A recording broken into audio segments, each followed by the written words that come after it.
translation clarification over here. 没有门就是进不去了，就是意思是佛陀曾经已经这个说过，就是我听 The Buddha actually said 说呢 that 就是地狱无门嘛，就是本来都是地狱是有门的，但是呢 there's 如果我们心持善法的话，那就进不去 a person were to practice virtue, then even the hell realm would not have any gates open to you. if one were to chant even one sentence or one stanza out of this sutra, all the celestial beings would be of great joy.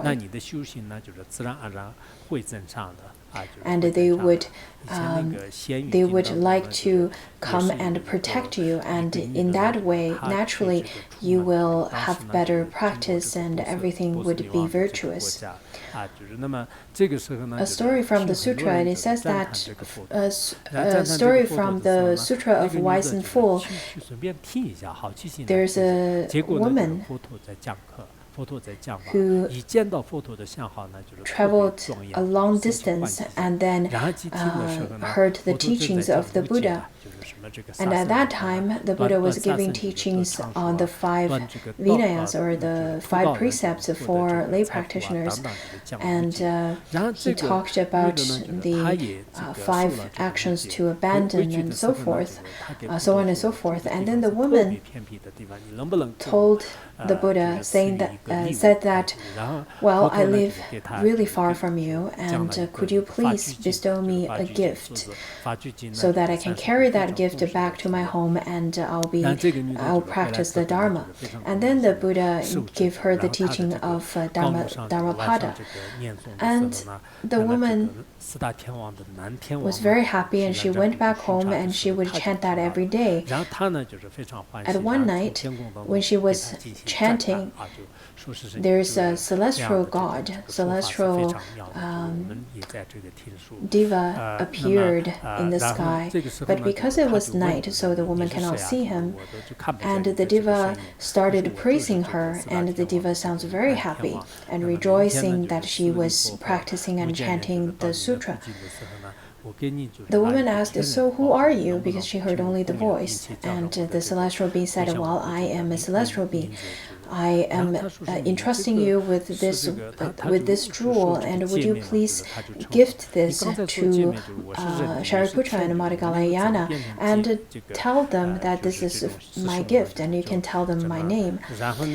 So the woman said that, well, you're a celestial being, and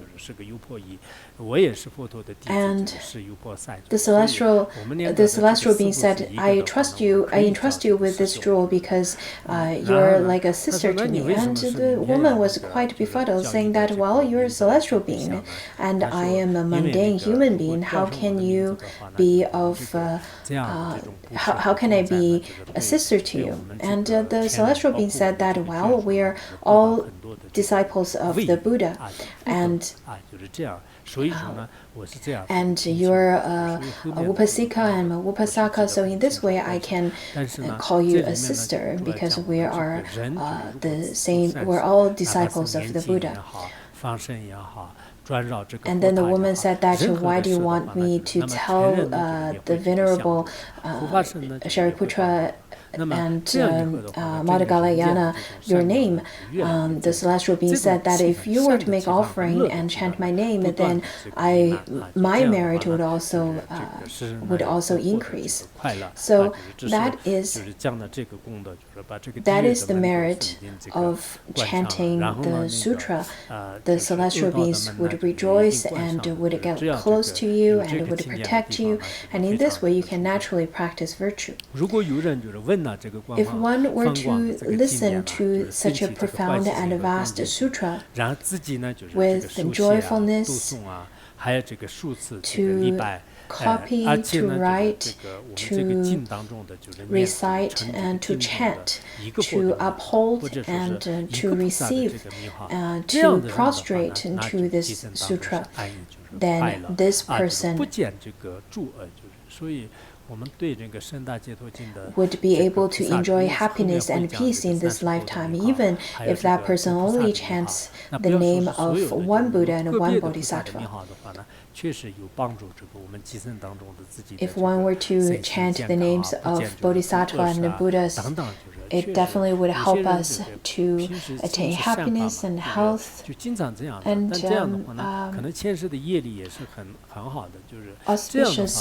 auspiciousness in this lifetime. Look around, there are people who have lots of auspicious connections, or everything goes really well for them. That's all because of their merit. And the bodhisattvas as well as the Buddhas, chanting the names of them would definitely help to increase such merit. The bodhisattvas said that we will also guide such a person who chant the names of Buddhism, bodhisattvas, or the Sutra. And then we would rededicate the merit so that they can be reborn in the Pure Land that we came from.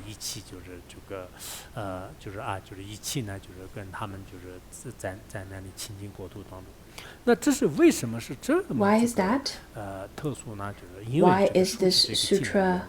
Why can they attain such sublime result? It is because they practice on receiving and upholding the sutra. If one were to do so, if one were to receive and uphold the sutra, they were to uphold the body of the Tathagata. And such a person is a bodhisattva.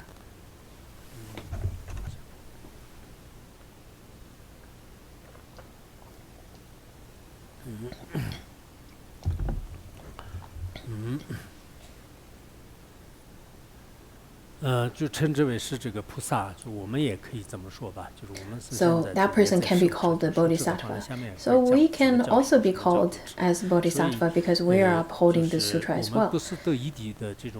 We're not bodhisattvas who attain bhumis, but since we uphold the Sutra of Great Liberation, we can be called the bodhisattvas who uphold the Sutra of Great Liberation. And all the bodhisattvas, all the beings who uphold the sutra can be called the fellow students or the fellow colleagues. In the worldly sense, we also call others our colleagues, our fellow classmates. So we are actually the fellow colleagues or fellow classmates of Avalokiteshvara, of Manjushri, of all the great bodhisattvas. And why? It is because you uphold the sutra. We all study the same sutra, so we're fellow classmates.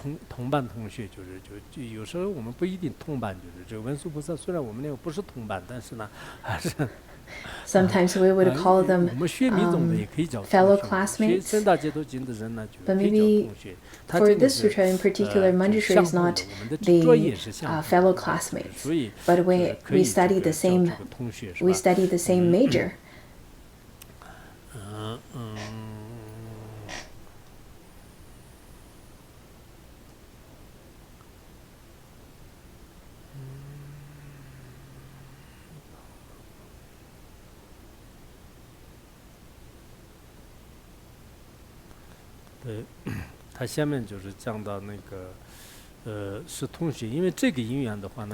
And because we are all fellow classmates,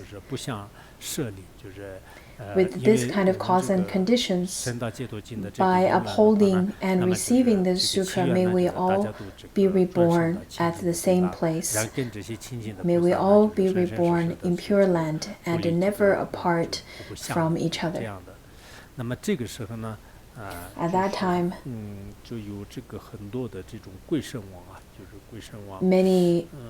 there are many ghost kings. This one's not included in the Tibetan version, but in Chinese version there is. And out of all of them, there's the great Brahma king, there's the celestial beings from Trishrimshas, and the four devas, the four protectors. 然后呢，就是叫这个三智大将啊，就是这是夜叉 all 大 the 将。 great ghost kings were there, such as yakshas 那罗王就是那罗龙王，就是龙不用了，就是但是 and King Naro 等等，就是那个龙字不用了。然后呢，就是这是刚才那个就是那些天人，还有南陀龙王啊，就是南陀龙王。all the celestial beings and the Naga kings. 还有阿修罗 Nanda Naga 迦 King, 努罗王 the Naga King 大变天王，便是那个 Upananda, as well as the King of Ashura, King of Garuda, King of Great Debate, Celestial Realm, and the King of Hariti, as well as the Ghost King or Kings of all mountains. Whenever you have time, I really encourage you to look through it, compare the versions to the Tripitaka. So there are other spirits and kings of the trees, of the rivers, the oceans, ground or earth, and water, fire, wind, the innumerable numbers of the great kings and spirits, as well as the great celestial beings. They all stood up from their seats, started to revere the Buddha by prostrating to his feet, and then they held their hands together in Anjali, saying that, "World honored one, from today onwards we will always protect this sutra.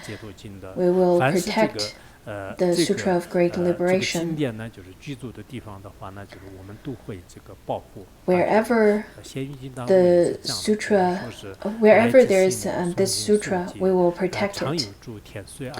According to the Sutra of Wise and the Fool, it says that monastic chanting sutra or reciting verses even during walking will be followed constantly by gods who come and listen to it.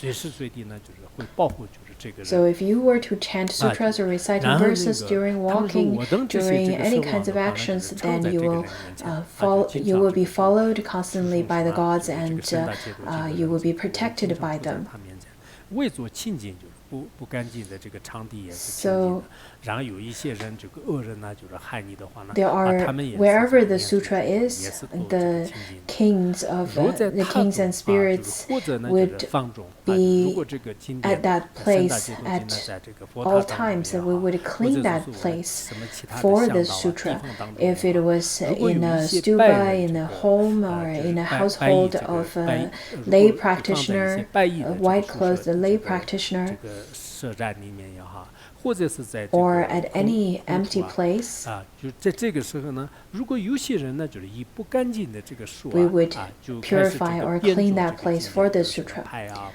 If there are people, however, use their filthy hands to slap on the sutra or to grab the sutra or the ones without respect to read the sutra, I would make sure that they would receive the negative consequences, even if they're walking, sitting, abiding, laying. I would make sure that they feel uncomfortable. I would also cause them fear and worry. According to the forest of gems in the garden of the Dharma, it stated that in Zhou dynasty there was this emperor, there was this person who felt that there's this particular golden statue that was golden colored statue that was revered throughout different dynasties, and people believed in that statue. But this particular person did not believe in it, and he placed that statue in the washroom and then even peed on that statue. After urination, he started having lots of uncomfortable symptoms, and slowly it got worse and worse. that's when he started feeling lots of regret, and the emperor requested the monastics to the palace and chant confession liturgies for him, and he himself also built lots of monasteries in order to make confession. Therefore, whenever you see those kinds of statues or sutras, even if you don't have any faith in them, it is the best not to slander them or to make them dirty or filthy. Destroying statues, sutras, stupas, and monasteries are of grave consequences to yourself. And whenever you did, and if you've ever done that before, it is the best to confess by putting your action to it. That is, maybe if you burned a sutra before, it is best to reprint that sutra in various copies or in multiplying copies. And if you burned a statue or broke a statue before, it is the best to multiply the numbers of the statue and make those. Otherwise, the negative consequences would naturally happen to you in your life. Don't remember all of the negative consequences. Don't remember. I think there are people who don't really remember all of their negative deeds they've done in the past until they've received the negative consequences.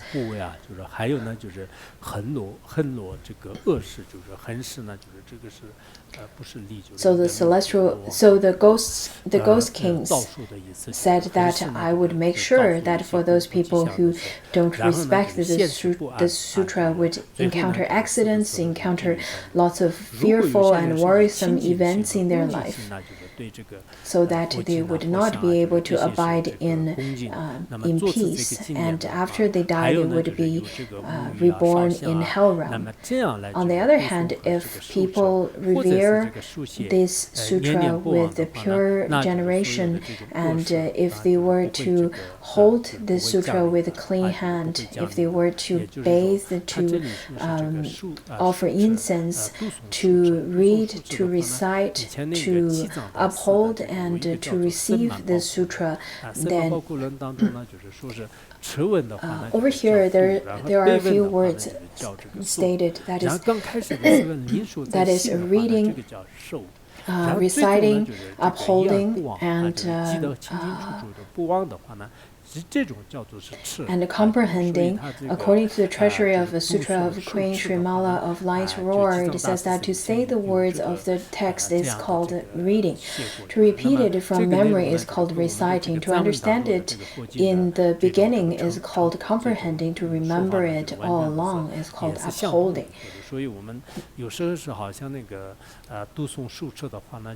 Sometimes we would consider the reading, reciting, upholding, and comprehending is the same thing, but they're a bit different. They do have some minor differences.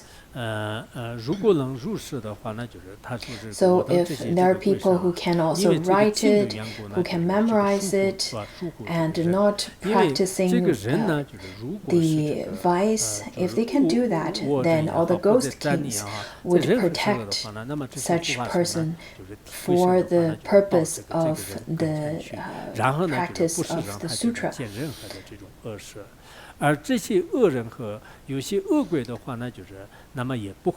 So in front of this person, because we would protect them, they would not see anything evil, and they would not practice anything evil. Even the vicious ghosts or people try to harm them, or staying at their place, we ghost kings would come and protect this person. Nowadays, we have lots of the cameras, security cameras around our home, because we have lots of fear that what if there are people coming, or if you're scared of ghosts and so on, you should put this sutra at your home, and in this way you'll be protected at all times, and that works better than security cameras. So the Ghost King said, the Ghost Kings, they said that we would go to this person and guide that person. And if you were to carry this Sutra of Great Liberation, you don't have to fear anything at all. You don't even have to wear masks, maybe. And we would give the ones who practice and uphold the sutra with a pure mind anything they desire, and wherever they come from and wherever they go to, we will make sure that they have no obstacles at all. And at the end of their life, they will be reborn in celestial realm, because they have already encountered the Dharma teaching, had already encountered the Buddha, and we would make sure that this person will not be lost on the path of Mahayana, of the great vehicle. So everything would be auspicious and would be happy and virtuous for that person. So the Ghost King said that we would protect this kind of person. Therefore, we should practice in such a way so that the ghosts and the Ghost Kings and celestial beings would be there to protect us.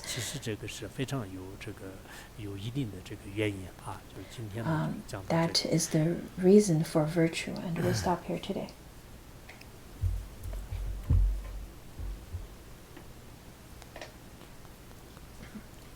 Sunandai tamche zubanya tona nibe jana pamshe jergana je ranlong chirba chibum tsune droba